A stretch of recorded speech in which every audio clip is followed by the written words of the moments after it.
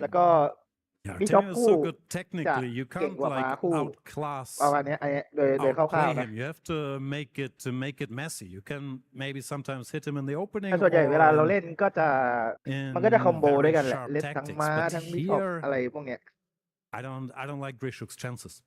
Yeah, it's not looking so great. He's already spending a little bit of time. So yeah, I mean, if it's similar to the last game where he just starts spending lots of time in the opening and in the middle game, then he's just got no chances against someone as solid as Vladislav. He does take and he goes for castles. Probably doesn't want to exchange bishops as well. Normally you would bring your bishop out to challenge that black bishop, which is nicely placed, but the more pieces disappear, the harder it is to win the game, which Grishuk has to do because he lost the first one. ประเด็นคือต้องเล่นชนะดิ The match is clear. He has to win. So ดำโอเคตั้งรับ easy maybe king to h1 now, just getting the king off this diagonal. Maybe looking to play f4. เสมอเท่ากับวินนะ Bishop versus knight. If we play f4, we trade bishop versus knight. Is there there's any hope there for he needs some imbalances. He chooses to maneuver that knight is headed for a better square. Very grandmasterly move because normally you should bring your bishop out first and not block it in by moving the knight again.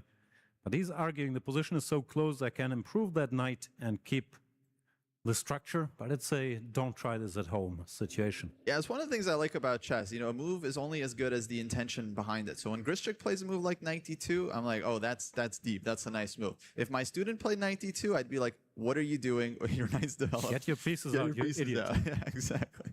But in an experienced hand such as Grischuk, then it makes a lot of sense. Okay, there's a4, looking for a little push on the queen side. He's trying us to get black to play the same move, pawn to a5, and that will soften that bishop, because then it only has one pawn defending it, and once the white knight jumps there, the bishop can be a target. Artemiev does not bite, goes pawn to f6. Yeah. Now Grischuk can grab some more space, maybe push his pawn further. Yeah, he's allowing a5. I feel like once you say a4, you should say a5. Black will just reposition the bishop to c5, maybe back to d6, but okay, starts with the knight to c4. Giving him one more chance to stop it, but Artemiev now has a different setup in mind. He moves the bishop. But now Grischuk at least has a little something to work with. If you can get your pawn to b4 as well, you put the other rook on the queen side, and then either a5 or b5, you can create some tension. At least you can start pushing. Also, once this bishop leaves this diagonal, the knight can jump back to e3, maybe visit f5 in some distant future. And white also always has this plan of like king h1 and then start playing on the king side as well. So at least he can play on both sides of the board. Like it's equal objectively, but at least it's a game.